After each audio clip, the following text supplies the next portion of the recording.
I know where that is. That was the bridge going from West Palm Beach over to Palm Beach if you're headed to the Breakers, or more likely if you're headed to Mar-a-Lago, you're probably taking that. I couldn't tell if it was going east or west, but whatever it was, that's that bridge. Well, welcome back. Happy Wednesday. I'm back here in West Palm Beach. Spent the day in D.C. yesterday at the White House. We have a lot to talk about today, so let's start by bringing in our own Real America's Voice, Chief White House Correspondent, the man who's become a superstar in the media world. Brian Glenn, welcome to the show. Listen, you and I were on with Bannon last night. We've gone through that whole thing last night. It was amazing. It was a great night for Trump. You were also in the briefing room today, I believe. Brian, can you tell me what went down in the briefing room? Victory lap or what? I was in the air flying, so I missed the briefing. Yeah. It was a victory lap. It was a big one.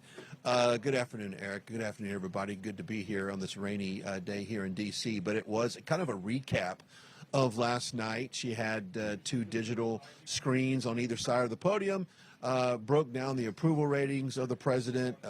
One of them was, I believe, a CNN poll of the approval ratings, or I'm sorry, I think it was a CBS, on the approval ratings of President Trump last night on different subjects. Everything from the border to Ukraine to handling the country, the economy. So, not only did we, the base, obviously approve of what he was saying, but even voters or viewers, I should say, that might not even identify as a Republican. They liked what they saw last night, and he stood up for America. And Eric, you and I, we said this in the post show yesterday. I don't know what Democrats stand for now. What would actually get them off the seat and applaud? Because some of the stories we saw last night, got that young boy, 13 years old, battling cancer, got a deputy for Secret Service, which, by the way, he just left the Oval Office. I saw that. I saw a moment Trump, with President Trump. Yeah. Rapid Response just posted a picture of DJs standing in the Oval, right at the Resolute desk. DJ Daniels. It was amazing. Brian, you and I are just chatting because you're looking at your phone and you're getting some heat from people.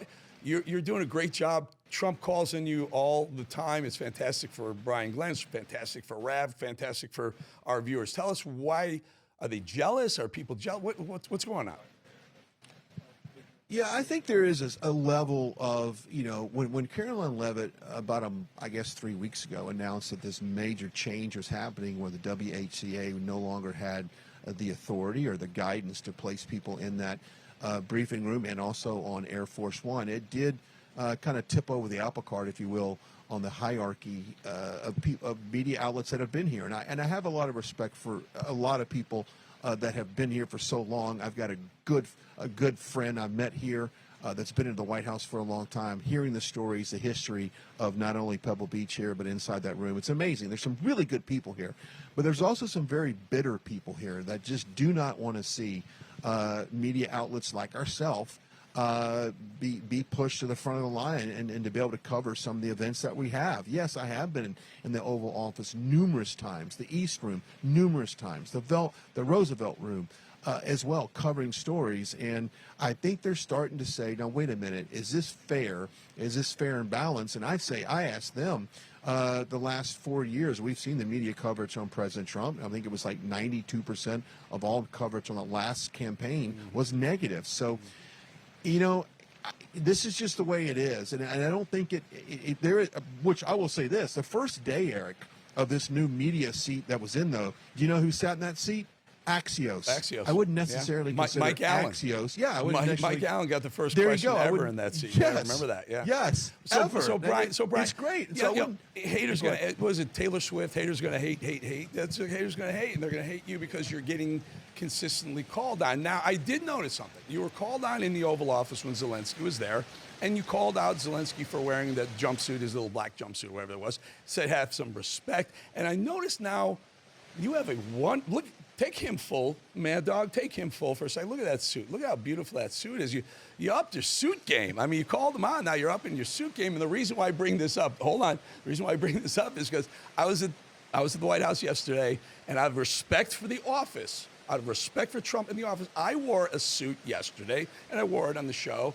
And look what the guys at Rav did when I did that. Take a look at the scissor reel. Roll it, Mad Dog.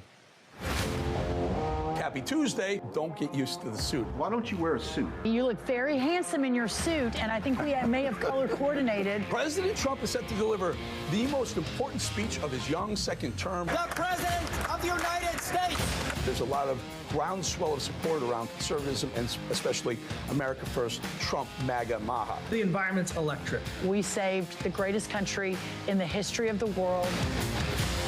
Welcome aboard to Real America's Voice. We are stronger and better with you here. You've done a great job. The first week has been boffo. Justin Trudeau never knows when to stop talking. We will not back down from a fight. All right, soy boy. Canada will fight back. Canada? Are you kidding me? And we're coming out of that one. Brian, we're going to jump to the White House. I think J.D. Vance and Hegseth are talking right now, but I just want to let you know you've inspired so many people, awesome, including myself, to wear a suit, at least when I'm in D.C. at the White House. Quick thought before we run over to listen to J.D. Okay, well, it's great to be on your show, Eric. You're doing a fantastic job. You're such an addition to this network. You're a legend in the business. And I had so many people come by me last night at the Capitol, and they said, hey, we love that suit question.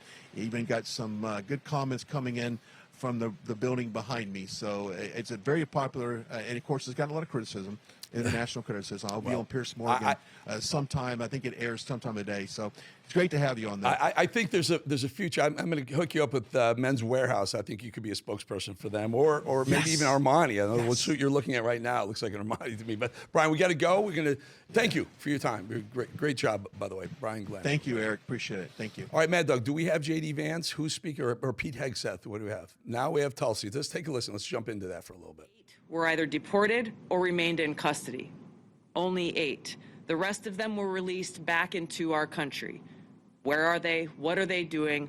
What may they be plotting? This is just the beginning. There are many, many areas that we need to stay very focused on, working with Department of Homeland Security, working with the FBI to ensure that we're keeping the American.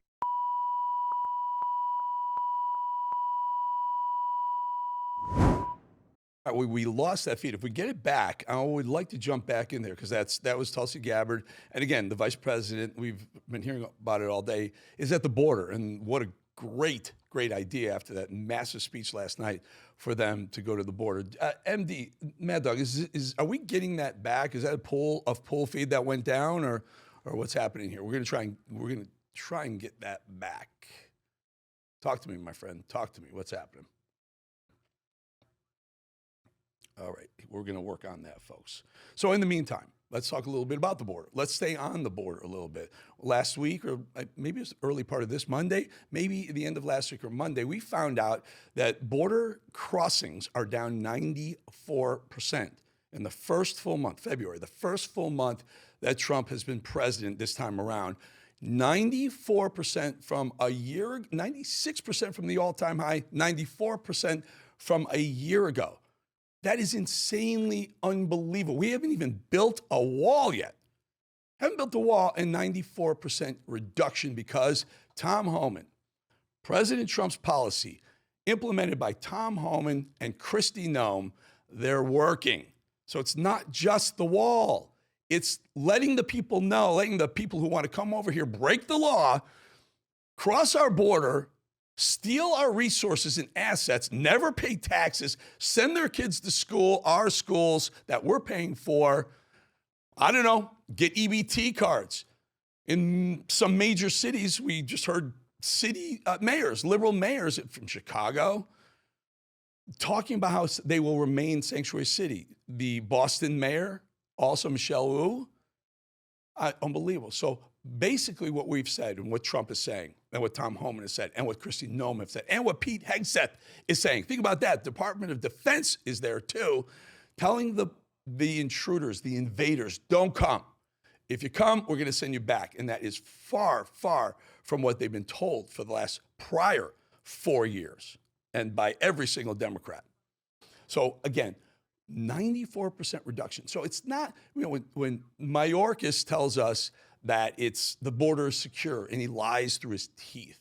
We don't have a border problem. The border is secure. He was lying. He was simply lying. It wasn't a mistake. It was a plan. They were planning. They were plotting to allow these illegals to come across the border. And we all know why. They stay here for a little while.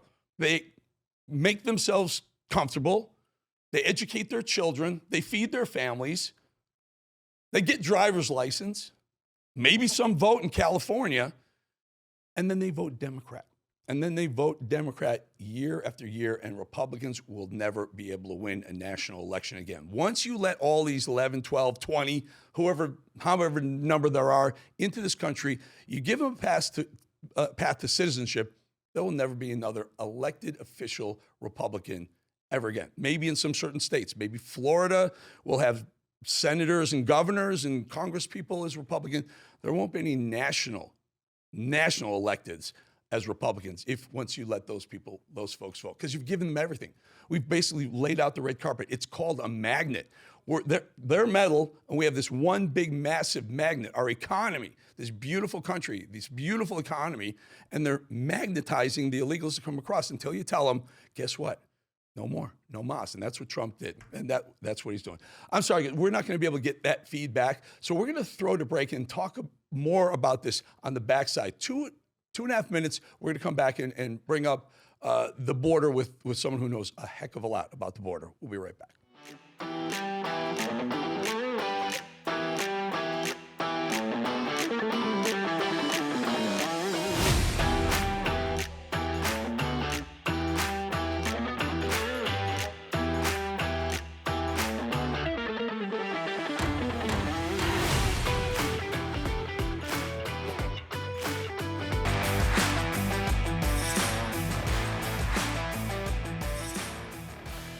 All right, well, the border is a big deal today.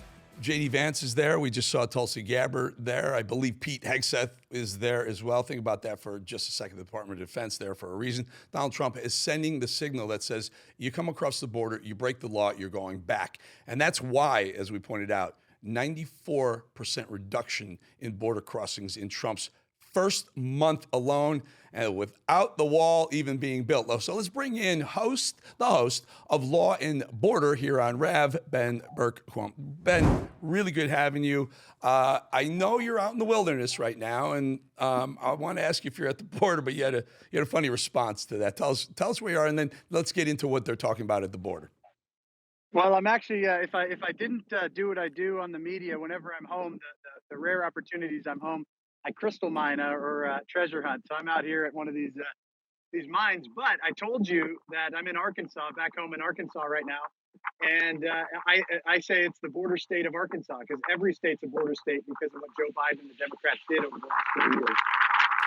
So, Ben, J.D. Vance, on the heels of a really successful evening with the joint session of Congress last night, Trump did very, very well. J.D. Vance comes to the border.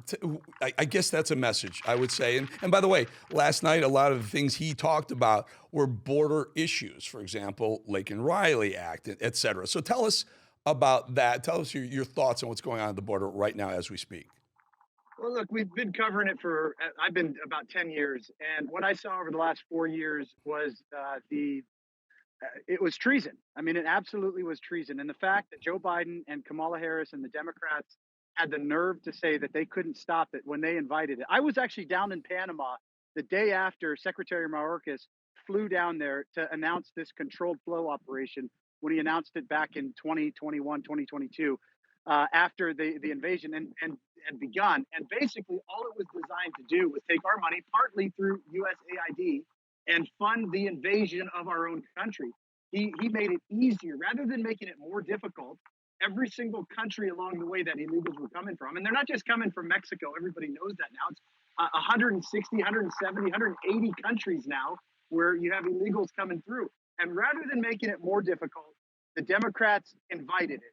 And it really goes back to the base of the Democrat Party. We really got to focus on this going forward. The NGOs that profited off this, Catholic Charities, Lutheran Social Services, Jewish Family Services, and the tip of the spear, the United Nations, OIM, and UNHCR. All of these organizations make their living off of the invasion, off of illegal aliens commuting or traveling around the world. And so these organizations, President Trump came in, and it's incredible. In 6 weeks, he did what Joe Biden said couldn't be done. But really all he did was put America first. And that's the big difference. The Democrats put America last. They invited the largest invasion in human history, the largest mass migration in human history and said it couldn't be stopped. President Trump in 6 weeks stopped it. Now the real fight begins going after the cartels and, as I mentioned, all these NGOs. And this is really important. That's a very dangerous activity. I assume that's why Pete Hegseth and our defense department is getting involved. Tell us about that. Yeah, no, you're talking about the worst of the worst. The reason that they had to be labeled terrorist organizations is because these guys are just as evil as ISIS. They will dismember their enemies, their political enemies, while they're still alive. It is ISIS. It is evil. They are terrorists. And the worst part about it, Eric, is we just gave them $100 billion. I mean, you look at the amount of money that went into the cartels over the last 4 years.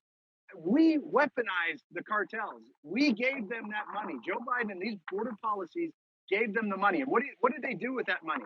They didn't give it away. They didn't buy candy for the kids in their neighborhood. They bought weapons, and they are stocked up and ready to fight.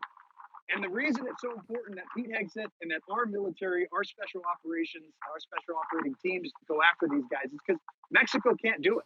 Mexico is basically a failed narco state. Every level of government has been corrupted by the cartels, from the president on down to every local municipality, from the DAs, the judges, all of the local cops. When you're in Mexico, and I do a lot of work down there, the biggest problem you have is uncertainty. You don't know who's on your side and who's not. And that's why it's so important. What President Trump is doing right now, this is the only way we will stop this for future generations. It's a win for Mexico, but it's also a win for America. It's a win for the world, really. But you have to send in just as much power to deal with these guys. You have to have overwhelming force to deal with these guys. You know, I just had a great idea. I don't know. I'm sitting here talking to Ben, and my idea is, since we've raised the tariff on Mexico from, I believe it was 10 up to 25%, that's going to be a lot of money. That's a lot of fee income revenue coming in, and you use that money for the border wall. And guess what you just did, Ben? You just made Mexico pay for the wall, didn't you? I'm not kidding. That's right. No, 100%. I mean, we need to do a whole bunch of things. We need to tax remittances and have them pay for it that way, the legal immigrants that are in our country. But you're absolutely right. Mexico should pay for this. The tariffs should help do that. And Mexico should want to pay for this. If Mexico, the ones that aren't part of the criminal organization, by the way, forgive the wind up here, and all of a sudden it got super windy. But if they weren't part of the cartel operations, they should want America's help. They should want President Trump's help in getting rid of the most evil people on the planet. They should be inviting this. And so they should be inviting the wall. The problem is we've got corrupt officials both on the Mexico side and the U.S. side. And again, it's not just Mexico. Mexico's a failed narco state for the most part, but we have many of those same corrupt officials. A lot of that money that the cartels made, that went straight across the border into the United States, into politicians' pockets in the U.S. So we need investigations into those individuals as well. But right. Mexico should pay for it. I want to ask you this question, very, very important question. I hear the wind and all, but folks, stay with me, bear with us right here, right now. The thought, Ben, and I've heard that this is going to, the theory and the idea would be to put some U.S. military folks on the border, but also on the Mexico side of the border. Is Mexico going to be okay with that, and do they have a choice? Well, the corrupt ones aren't going to be okay with that. I mean, they're making their money off of the cartels. A lot of these guys make, they're politicians, but they really make their money off of human and drug trafficking. They won't be okay with it. But the ones that want their country back, they want Mexico back, they want to make Mexico great again, they will absolutely be okay with it. And I'll just say this, without having firsthand knowledge of it, the only way that operation that was pulled last week to get 29 of the top cartel leaders out of Mexico extradited to the United States was guaranteed with our guys on the ground there, whether that's special operations or intelligence guys down there. We're already on the ground in Mexico, I have no doubt.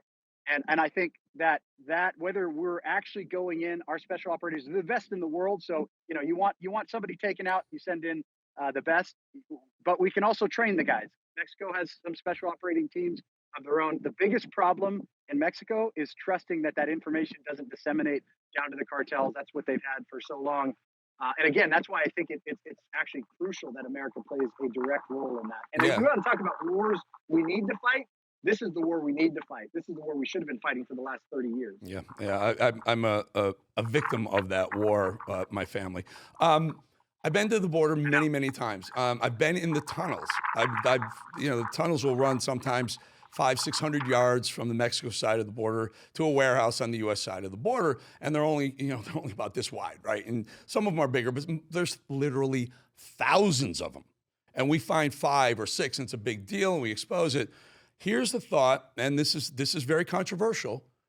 You can just explosives, you can detonate the ground and you can cave the tunnels, and then you won't have to worry about finding them and exposing them. But some will say it's not. You may lose some additional collateral lives. What are your thoughts on that idea, Ben? Well, one of the bigger issues that we're dealing with right now is public opinion, and so unfortunately, a lot of what we're talking about, is viewed from the lens of how it's accepted or not accepted by the populace. And so it's part of what we're seeing with ICE right now, with their limited operations going after the worst of the worst to get America's buy-in. I think you have most of America's buy-in, but we're still dealing with a mainstream media in America who's going to do everything they can to tear down President Trump and tear down America. So we have to be strategic and wise about the things we do there. The other issue, one issue with that, just to play devil's advocate, is a lot of these tunnels, most of them are actually in urban areas. So in Juarez, in fact, the tunnel building technology started off in Juarez, but it was brought over by Hezbollah and Hamas through the Sinaloa cartel. And so, when we talk about terrorists, we're actually dealing with not just the drug terrorists and the gang terrorists, we're also dealing with legitimate terrorists. But I agree with you 100%. I think we need to do whatever it takes to win this war, to defeat this enemy for generations to come, to stop it from being a recycling problem that we have every 4 years. You get a traitorous Democrat back in office, they give the country back over to the cartels, we're screwed again. We need to make sure that doesn't happen. But that also means we need to prosecute the traitors that invited the invasion in the first place. And thank God we've got Cash in there and Pam Bondi and some people that may, I hope, actually do that. All right. Well, you find some crystals, Ben. We're gonna check in with you from time to time. Appreciate your time, Ben Berkwam, Law and Border host. Thank you, Ben. All right, we lost him. I think we probably lost his audio. All right, we'll be right back.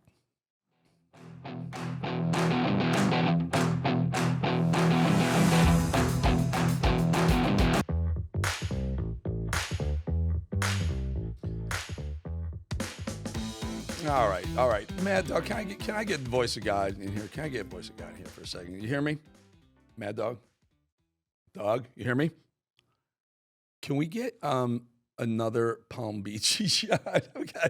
We're going to have to start looking for some other locations. It doesn't always have to be. We can find other ones. All right, folks. The IRS is the largest collection agency in the world, bar none.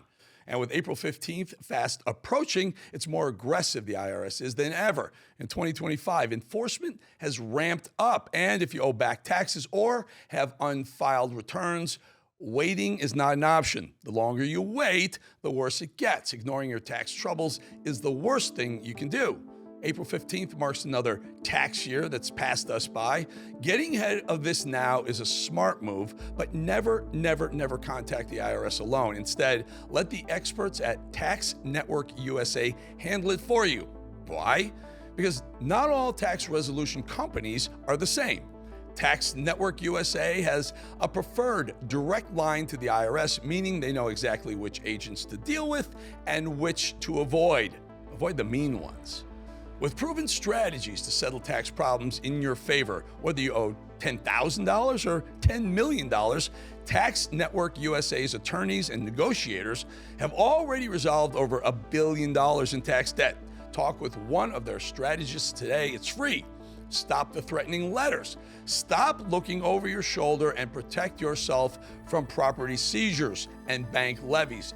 Don't let the IRS control your future. Call 1-800-905-8000 or visit tnusa.com/RAV, R-A-V.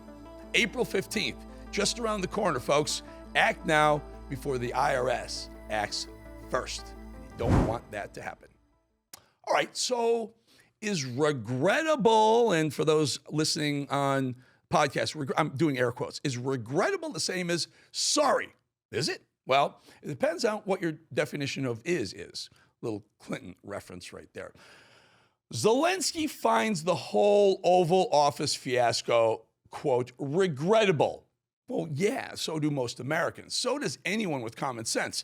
This is the most important and most powerful country in the world, the United States is. That's given billions upon hundreds of billions to help that man fight his war. And he walks into the Oval Office, essentially threatens America, tries to bully around the President of the United States and the VP, J.D. Vance, changes course from what was promised prior, right there in front of the cameras rolling in the Oval Office. You don't do that with Trump. But now he finds himself feeling it's regrettable what happened. I hate that word. I hate he did that. Doesn't matter, though, because good old Adam Shifty Schiff thinks that he's the cat's pajamas. Well, there's a meeting in the White House of the leader of the free world, and Donald Trump is also going to be there because, sadly, he's not the leader of the free world. It's turning, the administration is turning American foreign policy into a kind of protection racket. So I'm deeply concerned about this. You know what I'm deeply concerned about? Adam Shifty, or as Trump used to call him, pencil neck. The state of your party, the Democrat Party. This goes beyond not agreeing with the opposing party. Now, this is so much worse. Democrats are a stain on this country. They're a danger to this country. They've lost the plot, sure, but they're beyond saving. More importantly, they're really, really, really bad for this country. Let's dig in. The Democrats are so far beyond saving that I actually think they're a danger to America, and I'm serious. They're heartless. They're so consumed with blind hatred of President Donald Trump that they're an actual impediment to success of the United States of America. We already knew that.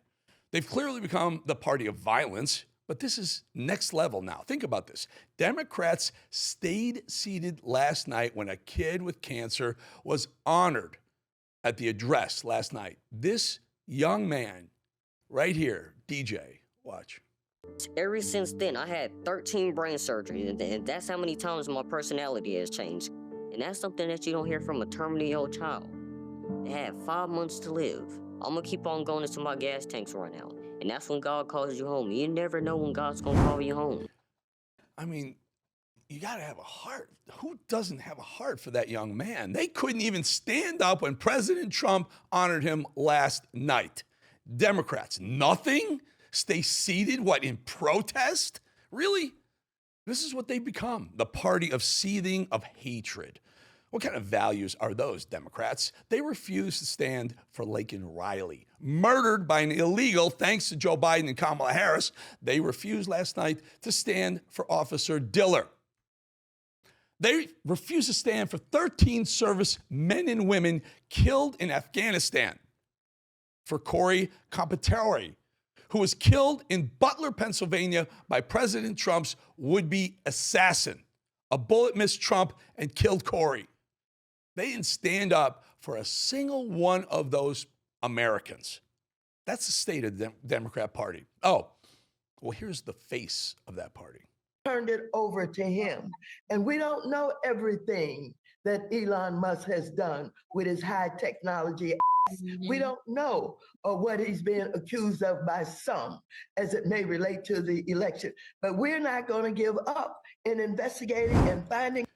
What on God's green earth is Maxine Waters talking about?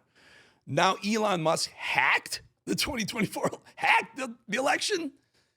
And we're back to election denialism again, aren't you, Democrats? They're awfully obsessed with President Trump's questioning the results of the 2020 election, and now we're back to this. They are beyond desperation. It's downright dangerous. What's that party become? Once upon a time, our parties, left and right, could respect each other. The president walked into the room and everyone acknowledged the office. This is the leader of the free world. This is the man voted into office resoundingly, a mandate. They can certainly disagree with him, but what we're seeing now is a party on the brink. They're an embarrassment. They've always seemed like they would stop at nothing. I mean, it was 4 years, the lies, the lawfare, the Hitler comparisons. But this party would rather send money to Ukraine than to help their fellow Americans in North Carolina through tragedy or California through wildfires. What, because they're Trump voters in North Carolina? Because their cities run red Is that really what Democrats want to stand for? This isn't just about being childish. After all, everyone knows politics can be ugly. It's a blood sport. This is beyond that. They claim to be defending women a day after every single one of them voted down a bill protecting women. Not one Democrat voted for that bill. Every single one of them voted against a bill to keep men, biological dudes, out of women's sports. Zero interest in protecting women. It's dangerous. Women are getting hurt with dudes slamming volleyballs in women's faces. They won't protect women in the name of sticking it to President Donald Trump and the MAGA movement. This is the new normal for Democrats, the party of violence, of corruption, of lies, and of hypocrisy. I once thought they couldn't go any lower than this disgusting America-hating moment. I was wrong. Last night proved it yet again. They're not just disgusting, they're downright inhumane and a danger to you and I in America. Remember when way back in 2009, Barack Obama was giving a speech.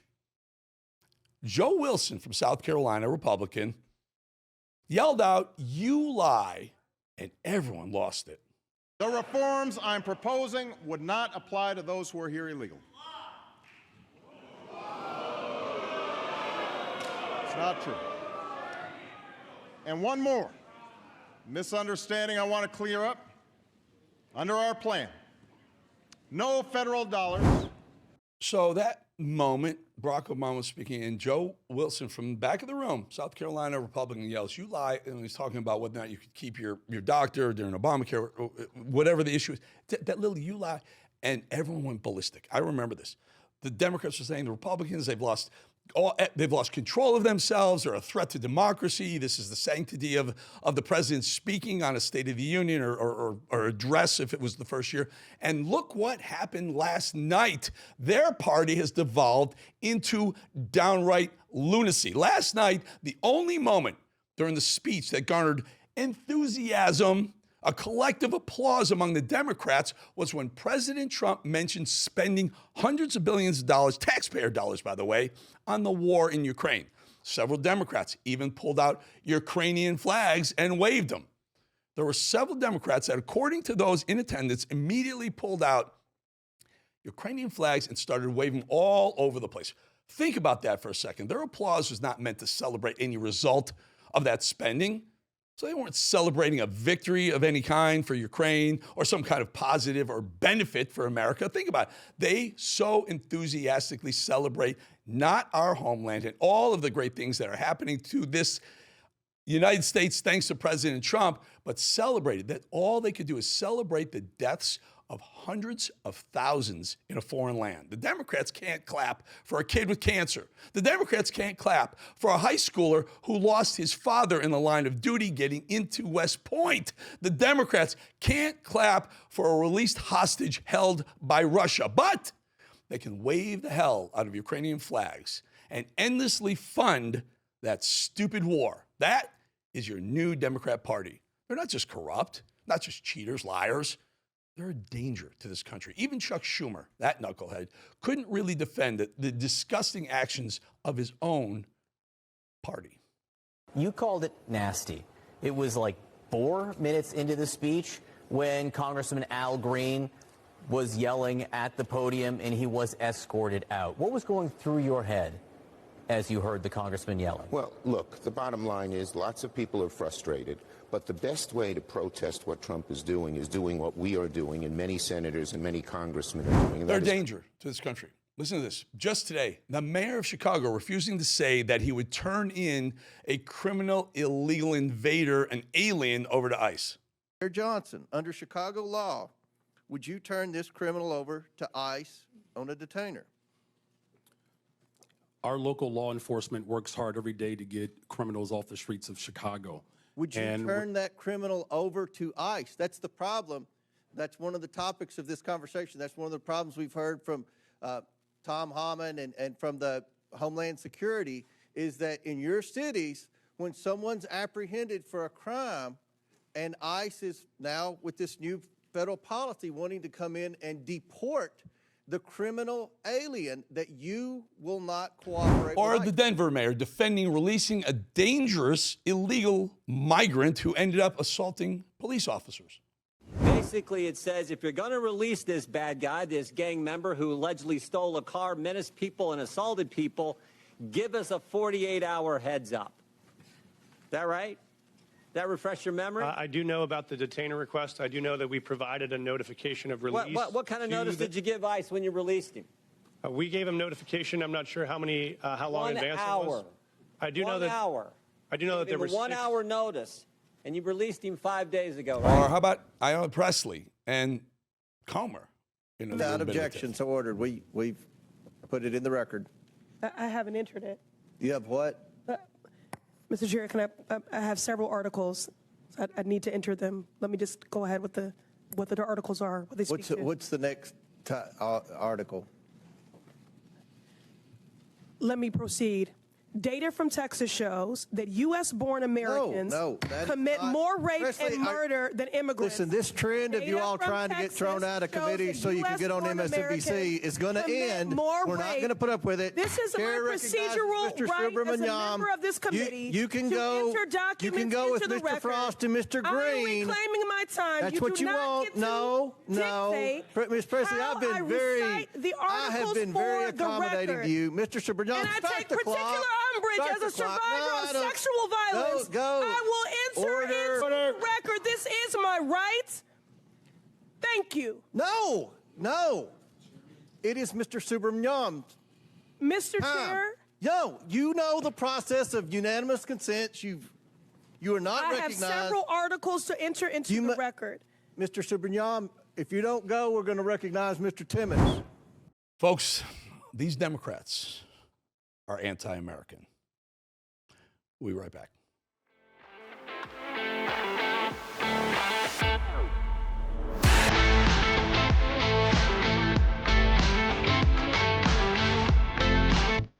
Well,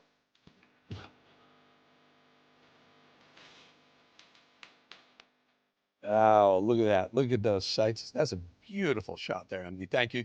You don't go out and buy a life jacket when the boat is already sinking, right? And you don't go and buy gold when the economy has already collapsed. Clearly, others are heeding this advice as gold is hitting all-time record highs. The first part of 2025, it hit $3,000 an ounce. Can you believe that? It's not too late, though. The company you should always trust to help diversify yourself and your portfolio into physical gold is Birch Gold. It's the company you should buy gold from. Birch Gold specializes in helping you convert an existing IRA or 401k into a tax-sheltered IRA in physical gold for no money out of your pocket. Just listen to this 5-star review. Quote, knowledgeable, helpful, non-pressure. That's what you get with Birch Gold. Get your free info kit on gold by texting the word America to the number 989898. There's no obligation whatsoever, just useful information. With an A+ rating from the Better Business Bureau and countless 5-star reviews, text America to 989898 and let the experts at Birch Gold help you secure your future today with that beautiful, beautiful gold shiny metal. Gold, folks. All right, I was bringing my friend, I'll take a quick sip though. I'm bringing my friend Eric Metaxas because Eric Metaxas is my guru, my spiritual guru when it comes to all things, religion and whatnot. Eric, can you help us come in and talk to us and help us understand what is going on with the Pope right now? Where is he? Is he even alive? I mean, is he effectively alive and the head of the church right now? Listen, Eric, it's funny that you're asking me this because I'm actually not Catholic. I'm a very pro-Catholic Christian, right? Every faithful Catholic I know who loves God and who loves the faith does not like this Pope. This Pope, I mean, it's a good reminder. You don't worship the Pope. You worship God. You worship Jesus. This Pope has been very confusing. And I just think it's an important reminder to people that we worship God. Jesus died for me. The Pope didn't die for me. Jesus died for me. Jesus rose from the dead. And I need to focus on him.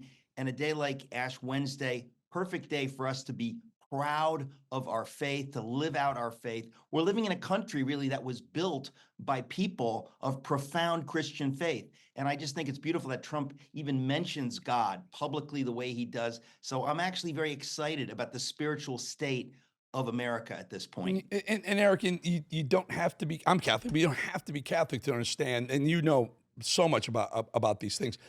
This Pope became very political, right?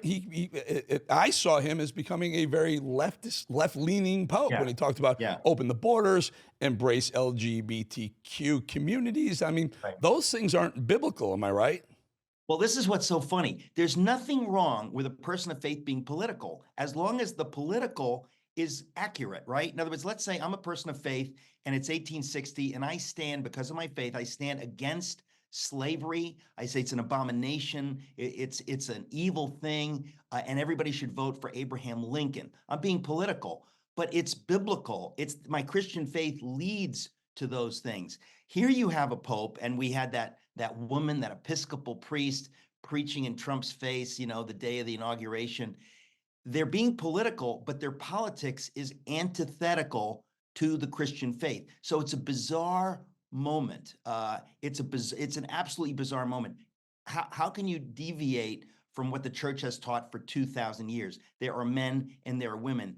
End of sentence. There's nothing to discuss. The first part of the Bible says God made us in his image, male and female. So when you have people posturing, leaning in these trendy new directions, which are away from what the Bible says, what the faith has taught, you know, you simply have to reject it and call it what it is. They're pandering, they're trying to be relevant, and it makes them less relevant. Eric, it's pretty, I think it's common knowledge. I don't think that I'm stepping over a line here saying that organized religion is losing faith. Their people, the parishioners aren't coming in the numbers that they used to. So for the Catholics who, they see a pope and you know, you've basically divided half the Catholic faith, because some people believe that the border should be secured and the marriage is between a man and a woman, and some don't.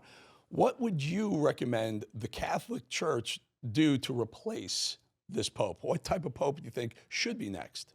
I'm going to go out on a limb and say the pope should be genuinely Catholic. This pope he's effectively kind of a Marxist agnostic. I don't know what he is, but it's a scandal. And I say all the faithful Catholics I know, they're just stunned. They don't really know what to do. Even when you talk about the borders, this is a scandal. A lot of the Catholic bishops, they've been taking money. They're thrilled with the open borders. They're turning a blind eye to sex trafficking, to fentanyl pouring into the country, to destroying lives. There's, you know, again, when you deal with quote unquote organized religion, you get people doing ugly stuff that's antithetical to the faith. And so, you know, we need a pope, and there are many cardinals out there that they are godly, faithful men. And that's the prayer of everybody, that those kind of people would be leading us in the decades ahead. So what do you say to the folks who say, look, you know, the Bible says, help your fellow man, help those who don't have what you have, and yet it could be perceived as, well, that looks like it's a liberal handout to me. So, well, no, see, that's what I'm saying. It's like you don't make border policy based on that. And again, this is just, it's sloppy. You know, it's a common sense issue. I'm supposed to do what I can to help my fellow man. Does that mean we don't have borders? Because if we don't have a border, we are destroying our fellow men and women. People are being raped. People are being sex trafficked. Drugs comes in. If you you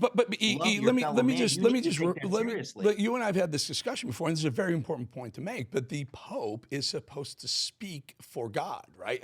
According to Catholic faith. Not exactly. The Catholic Church teaches that when he is speaking ex cathedra, which is very, very, very rare. In fact, in his papacy, never. Then it's an official thing.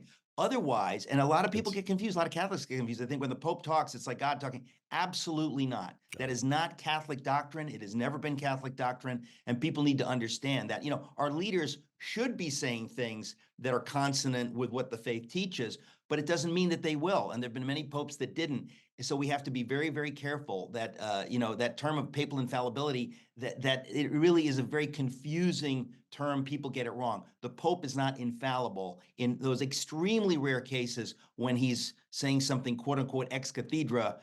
But this Pope has never done that. He's never done that. So it's like an official declaration. It's official, and he hasn't done that in his tenure. No, and if he's as ex cathedra, he says 1 + 1 = 3, the church would be destroyed. The Pope can only say things that go along with the faith. And so, a lot of people are confused. A lot of Catholics are confused, but the Pope is not infallible in that sense. And many times he can say things that are flat out wrong. All right, we'll leave it right there. Eric Metaxas, always good having you on, my friend. And we will come back when, we've been hearing the Pope is on the last leg, so to speak. So we will likely see a new Pope very soon. We'll analyze that next time, Ian. And you can put your Catholic hat on just for a couple of minutes, if you don't mind. Eric Metaxas, thank you. Thank you. All right, folks, we will be right back with Bannon.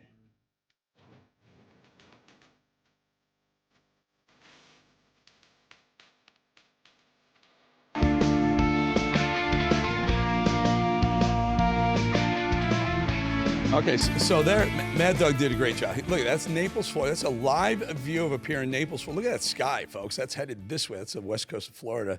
Weather tends to go west to east, so we probably will see some of that. And by the way, for the record, I spent 4.5 hours on an airplane this morning flying around the skies trying to avoid that weather right there. All right, let's bring in Steve Bannon, my good friend Steve Bannon. Steve, my spirit animal, Steve Bannon. Steve, you crushed it last night. I don't think I've seen Steve Bannon throw it around the way you did. You were going, let's go to White, let's go to the Capitol, let's go to Brian Glenn, let's go. There's Solomon. It was a sight to behold, folks. It was back to my basketball days. You guys are the shooters. All I got to do is deal the ball, and you guys bang away. So it was incredible. Everybody was a gun last night. It was fantastic. Well, you really threw it around. I'm telling you, Ravs is a real deal, man. They're going to start to take notice. If they haven't yet, they're certainly going to. Hey, Steve, I had a great idea just a little bit earlier. I was on with Ben Berkram, a good friend of yours, and this whole idea of raising Mexico's tariff fee from 10, whatever it was, to 25%. We take that's probably going to be tens of billions, if not hundreds of billions, whatever. It's going to be a massive amount of money. And we take that from Mexico and we build the freaking wall with it, and we've made Mexico pay for the wall. I'd like your thoughts on that. I think it's one of President Trump's, although cash is fungible, I think it's one of the things he's thinking about is to remember, even in the deal with Ukraine, which I'm not crazy about, his whole idea now is recoupment for, money we put. That's why he always complains about, he's always upset about Iraq, right? $7 trillion, and they kept the oil concessions. He's always looking for recoupment. So I think it's a very smart idea on these tariffs. Although, the reconciliation package, the $170 billion, includes the building of the wall, and, that reconciliation package, whether it's one big, beautiful bill or two bills, should be done theoretically sometime this summer. But I like your idea a lot. Take the tariffs and plow it back into the security of the wall. He gets to get that campaign promise. I mean, remember the left was like, Mexico didn't pay for the wall. Guess what, folks? Mexico is going to end up paying for that damn wall. You point something out that this minerals and rare earth deal with Ukraine, it doesn't sound. I agree with you. I'm trying to figure out where the payoff is. And Solomon last night said, well, it's a deal where if you're actually bringing U.S. companies on the ground in Ukraine, Russia's going to be less likely to attack it. But also, it's a long-term payback for continuing to take metals and rare earth out of Ukraine. I agree with you, though. I'm still waiting on that oil from Iraq to pay us back for those. Well, last night the president was very specific. He talked about the EU. I think he's trying to sign today about rare earths mining here in the United States. Remember, rare earth is not rare; it's just dirt, right? It's very messy to mine. That's why we haven't done a lot of it in the United States. There's been restrictions. I think last night what he said about rare earths is, I'm going to open up and do it, particularly in states like Minnesota, up there by the Iron Range. There's huge deposits of rare earths in the United States. It's just you have the willingness to do it. So what I don't like about President Trump is using it as a predicate to peace. Obviously, But is he going to give them more money, Steve? We're going to get to mine some minerals, but we're going to continue to fund that insane conflict or whatever's going on. Or at least the structure of the memorandum of understanding is no more money, no more arms. American companies or international companies will come in there. But you know how that is, Eric. This is just a framework to get to the teeth of the deal. Bessent, Witkoff, and others. J.D. Vance, the vice president, others will get into the details. But right now, I think hopefully it's dead in the water. You don't know. 1 minute they say they're going to sign, the next minute they're not. Do a deal with Ukraine, do a deal with Russia for the same deal. You got the same equipment in the same region. Businessman Trump may win. Well, hold it. You bring up my point is that the minerals in Ukraine are all in kind of the Donbass. The ones that are not, that are west of there, I believe, Eric, you got Russian tanks sitting on them right now. Crimea, most of it. So, I think the rapprochement with Russia is tantamount, and I think that's what President Trump is really focused on. Now we're gonna give you the show, Steve. Take it away. And I just love these handouts. They're amazing. Good talking to you again. My spirit animal, folks. Steve Bannon. Talk to you soon. Always good, Eric. Love you, brother.